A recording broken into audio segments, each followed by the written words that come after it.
Burada nə qədər yaşayacağıq? Nə qədər ömrümüz var? Məsələn, Şahin 48 yaşında dünyasını dəyişdi. Mən nə qədər yaşayacağım bəlli deyil. Yəni ona görə bu həyatı daha gözəl, daha səmərəli, daha gözəl şəkildə yaşamağın əvəzinə, daha huzurlu yaşamağın əvəzinə, bir-birimizə xilaf çıxaraq, bir-birimizə düşmənçilik bəsləyərək yaşamağa dəyərmi? Daha gözəl yaşamaq istəyirsən? Bir-birimizə xilaf çıxmamağa istəyirsən?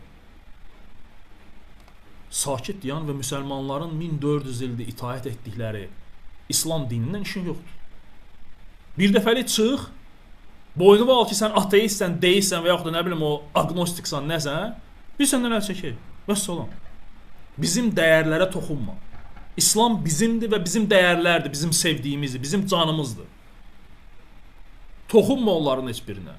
Toxunacaqsan, biz də sənə cavab verəcəyik. Əlbəttə ki, Allah Subhanahu taala hər bir kəsə bəlli bir ömür verib bu dünyada. O ömrü yaşayacaq.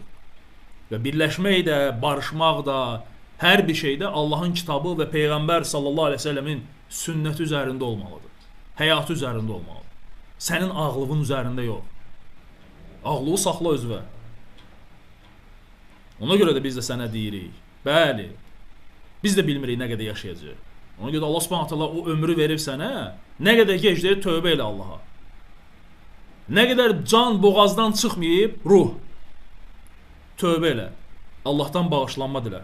Yoxsa vallahi ki, etdiklərinin heç biri və yaxınlarının heç biri sənə kömək eləyə bilməyəcək. Allahın əzabından səni heç nə qurtarmayacaq.